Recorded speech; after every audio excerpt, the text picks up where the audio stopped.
Firstly मैं इनको congratulations वापस एक बार कहना चाहूँगी। बहुत मेहनत करती है and that's why she is here of course. So doctor है ये कोइंसिडेंस है, क्योंकि मुझे कई बार पूछा जाता है कि अरे आप डॉक्टर है इसलिए ऐसा हुआ क्या। मैंने बोला नहीं, ये डॉक्टर्स या मेडिकोस का पैजन नहीं है, इट इज़ फॉर एवरीबडी। और जहाँ तक जजिंग का सवाल है तो जजेस में एक भी डॉक्टर नहीं थी, तो the way she performed on stage is what got her the crown.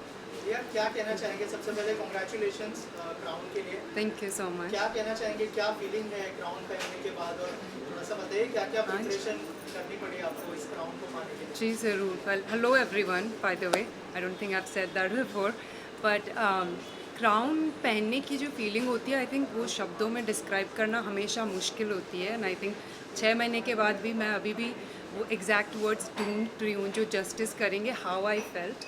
But if I have to describe, I would say कि एक एम्पावरमेंट फील होती है, कॉन्फिडेंट फील होते हो आप लोग। You get comfortable in your own skin and moreover you do not worry about कि लोग क्या कहेंगे। You follow your path, you follow your heart, you put in the hard work and you shine bright.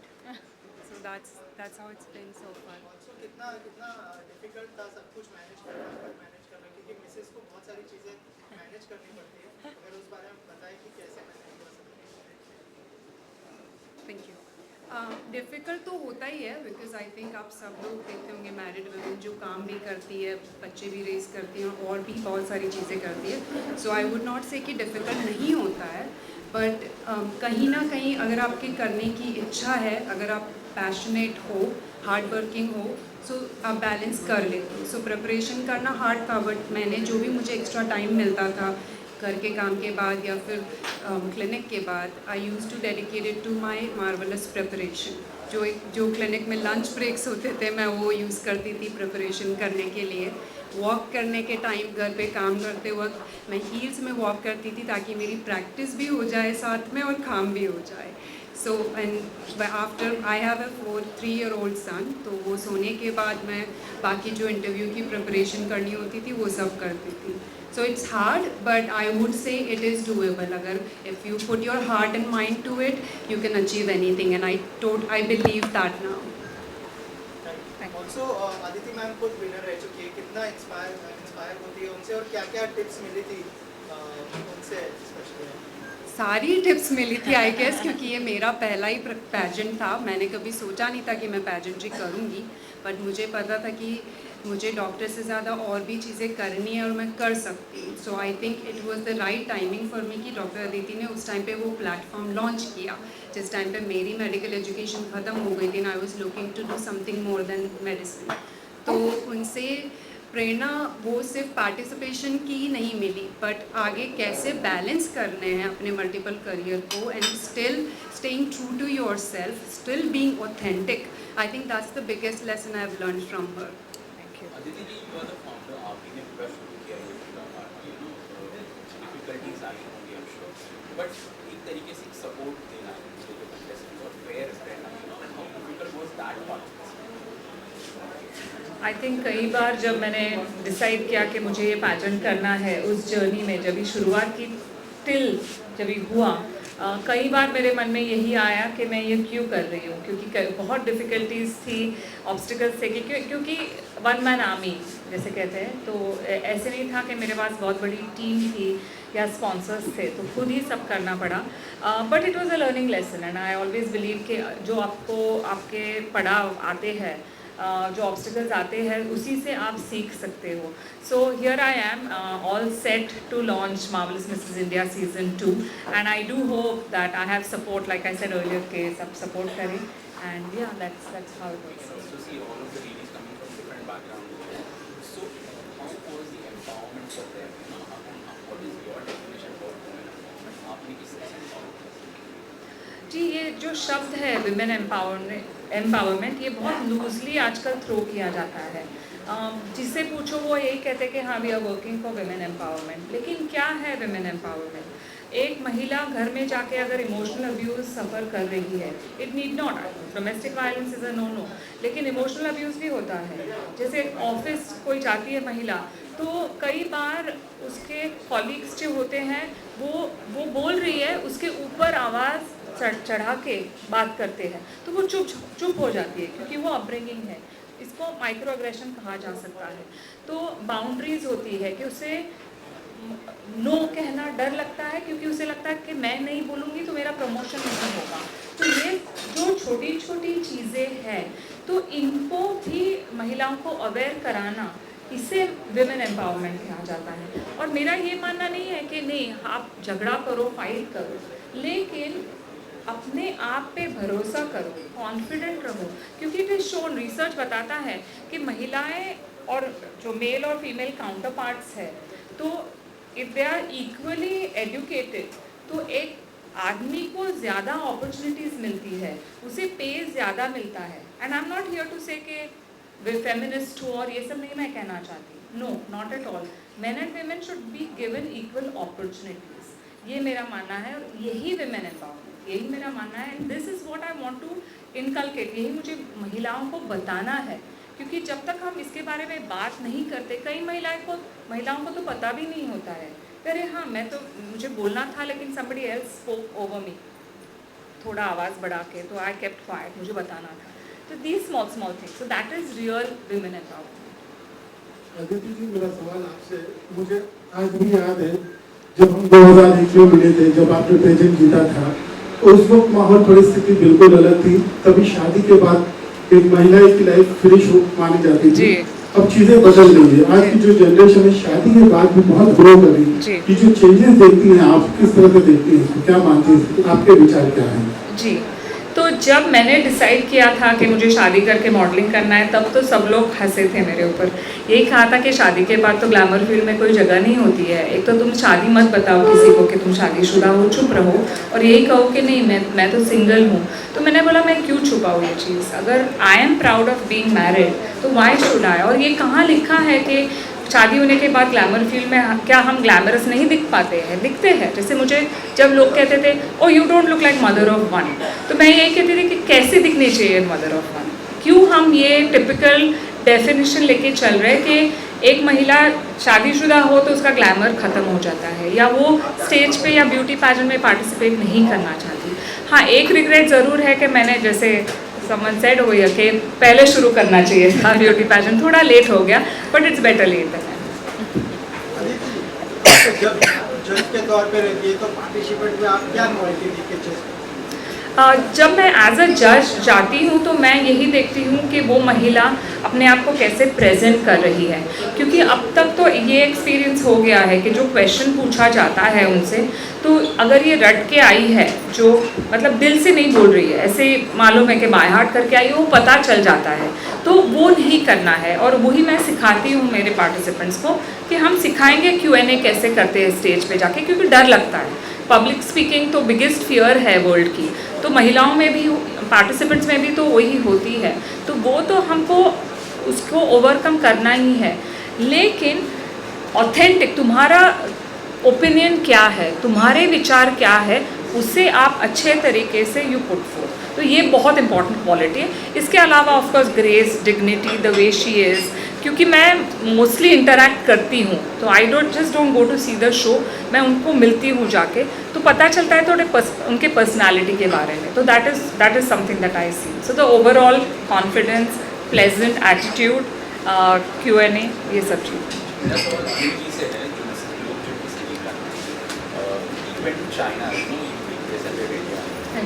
How different was that over there, और बाकी जो दूसरे country से जो लोग आए थे उनके साथ कैसा आपका कनेक्शन रहा, कैसा रहा? उनके साथ रैपो बहुत अच्छा था और है भी, और मैं अभी भी कनेक्टेड हूँ उन सब से इन अ व्हाट्सएप ग्रुप।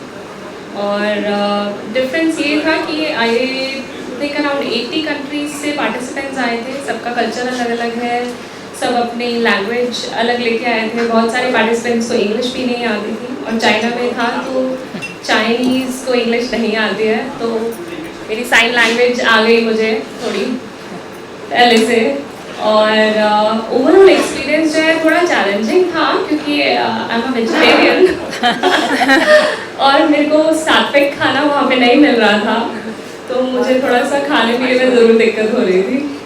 बट उसके अलावा एक्सपीरियंस बहुत अमेजिंग था। डिफरेंस मैं यही बोलूँगी क्योंकि it's on a global scale, तो थोड़ा वास्ट था experience, everything was magnified like with marvellous, it's a national pageant, तो सब फेमिलियर है, लैंग्वेज सबको आती है। वहाँ पे लैंग्वेज का प्रॉब्लम था, कोरियोग्राफी कुछ समझ में नहीं आता था, बट जितने सारे चैलेंजेस थे you learn, you know, as you go, and it was a nice experience.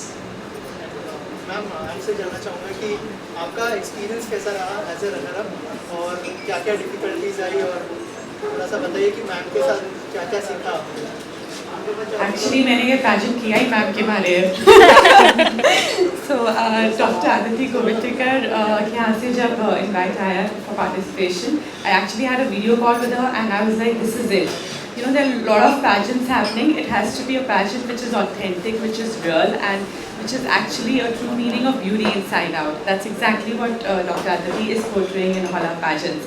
So, as a first runner-up, actually the moment the crowning was done by Dr. Aditi Govitrikar, it was like once in a lifetime experience. It's like a dream come true.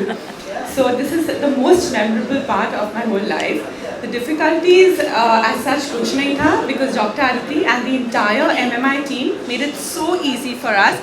I would like to thank the entire MMI team along with Dr. Aditi, because they have been there with us, like Honey and all the social media team, everybody, like they were there with us throughout, supporting us at every stage. So it was very easy. The contestants, like we were competing with ourselves, not with the contestants. You know, so they were all like family to us. So I think it was a very memorable experience. Every participant, every contestant should experience once in a lifetime a dream come true. Thank you. Hello. Hi. This is Rashmi, Dr. Aditi. I wanted to know that back then when you won Mrs. World and now that you've come up with MMI, I'm sure there's a huge difference in the kind of conduct throughout the years, in the past 23 years now. So especially owing to the booming social media sector, back then I'm sure there was not a lot of pressure because all the participants were under a certain scrutiny. But now, because of the social media pressure, certain way you conduct yourself, the makeup, the grace you carry, how difficult or easy is it for you as a founder to groom your new babies? Well, that's an interesting question. I wish there was social media at that time. I think I would have been a lot more popular. But yeah, I mean, see, social media is a double-edged sword, right? It's the way you use it. It can be negative and it can be positive. So we use social media to spread this message of, you know, that of beauty inside out, really, and don't go with what is seen purely on social media. We have our social media queen here who loves social media, and we are like trying to control her, okay, don't post your sneeze and don't post your visit to the doctor, etc. But yeah, I mean, we use it to spread awareness, and I really wish it was there when I participated in Mrs. World. बच्चों में से कोई भी उत्तर दे सकता है, शादी के बाद घर से ससुराल से कितना सपोर्ट मिलता है? इनको पूछिए आप ये बताएंगी। वेल, मेरा पहला क्वेश्चन अदिति को यही था, I am just a homemaker. Doctor Aditi ने वो जस्ट वर्ड ही रिजेक्ट कर दिया, and she said you are a strong homemaker. Homemaker जो कर सकते हैं वो शायद ही कोई और कर सकता है। 24/7 we are busy, and with that busy schedule, I wanted to remove a time for my practice, for my session, for my workout, and beautifully I have handled it. Definitely my family is the biggest strength, my kids, my husband, they are the biggest supporter for me, but definitely team MMI, इन्होंने मुझे जो support दिया वो मैं कभी नहीं भूल सकती। Thank you Dr. Aditi. Thank you. Thank you. Yeah, Aditi, सबसे पहले बहुत congratulations. I would like to compliment आप इतने साल पहले जैसे दिखते थे, I don't know you look more I wish. beautiful actually. Thank you. So we need to ask you, there are few changes recently what has come in the pageant actually. It was like पहले ऐसा था कि you need to have a certain height and certain area, you know. लेकिन अभी दो और things have gone. Like it was like अभी हम पहले it was like a body shaming you could say. Yes. तो अभी there changes. How do you see how good is it like it and how are you going to take it forward also? जी, मेरा यही मानना है कि जैसे मैंने कहा कि ब्यूटी इनसाइड आउट ये बहुत ज़रूरी चीज़ है, और मैं रिपीट करते रहूँगी इस बात को, क्योंकि एक महिला अगर 5 फीट है या 4 फीट 8 इंचेस है, तो क्या वो ब्यूटी पैजेंट में पार्टिसिपेट नहीं कर सकती? उसकी क्या गलती है? अगर वो ब्यूटीफुल है तो शी इज़ ब्यूटीफुल। और 70 ईयर ओल्ड, और मेरा यही, मुझे बहुत महिलाएं पूछती है कि मैम आपका अपर लिमिट क्या है? आई सेड क्यों अपर लिमिट रखना चाहिए ब्यूटी को? Why can't uh 80 year old participate in a beauty pageant? And the thing is कि हम ये नहीं कहते कि 80 ईयर ओल्ड विल, उनका कंपटीशन एक 22 साल की या 23 साल की महिला के साथ होगा। जैसे इन्होंने कहा कि वो अपने आप से कंपटीशन होगा, और वही हम देखते हैं कि कितना transformation, because I stand very strongly for transformation. तो जब आप एनरोल करती हैं और आपकी जो जर्नी हमारे साथ शुरू होती है, एंड तक आप कैसे बदलाव आपने लाया है अपने आप में। ज़रूर मैं, हानि हमारी जो टीम मेंबर है, स्ट्रॉन्ग टीम मेंबर है, there are the people also, तो ये गाइड तो हम करते रहते हैं, लेकिन जब तक आप खाना नहीं खाओगे तो खाने का क्या यूज़ है? तो ये जो ट्रांसफॉर्मेशन है, इसे हम ब्यूटी कहते हैं, कि अपने आप को every day you have to improve on yourself. तो ये बहुत ज़रूरी चीज़ है। Generally you Mrs World, and हमने अक्सर देखा था कि शादी के बाद एक बहुत सारे कमिटमेंट हो जाते हैं, फैमिली, बच्चे और दूसरे, तो बहुत बार हमारी जो ड्रीम रहते हैं या उम्मीदें होती है वो इनफैक्ट एक फैमिली में वक्त निकल जाता है। तो that is mostly a reason for many of them, and you are giving them a platform and an encouragement for the thing. And second is like Miss India, Miss Marvellous भी होगा actually, अभी आप सिर्फ only Mrs को कर रहे हैं? मैं अभी फोकस मिसेस पे ही रखूँगी क्योंकि मिस के लिए तो ठीक है, I mean there are other pageants, of course Mrs के लिए भी है, लेकिन I feel very strongly for Mrs category, क्योंकि जैसे आपने कहा कि फैमिली लाइफ में बच्चों की देखभाल करने में बहुत टाइम निकल जाता है, एक महिला अपने आप को भूल जाती है। और जब मैं बड़ी हो रही थी मैंने यही देखा था कि अगर घर में कुछ अच्छी चीज़ आती है, मिठाई आती है, तो माँ हम लोग को देती थी, खुद नहीं खाती थी। तो मिठाई नहीं खाती थी, वो अच्छी बात है, she is touch wood very healthy, but what I am saying is कि अपने आप को सेल्फ केयर जो होती है वो भूल जाते हैं, अपनी आइडेंटिटी भूल जाते हैं, किसी की वाइफ, किसी की माँ, हु आर यू? और ये जब एहसास होता है देन इट्स टू लेट। तो बहुत वो डिप्रेशन होता है, एंग्जाइटी होती है। तो इन सब से कि आई चैलेंज के think about who you are. रोज़ अगर 10 मिनट भी आप सोचो कि थिंक अबाउट योर सेल्फ, आपकी आइडेंटिटी क्या है, आपको क्या अच्छा लगता है, क्या आप वही चीज़ें कर रहे हो जो आपके पति बोल रहे हैं या बच्चे बोल रहे हैं, आपकी वॉइस आप खो चुके हो। Again I am not saying कि जाके झगड़ा करो, but when you do that you will earn respect, your children will respect you, your partner, self care, yes.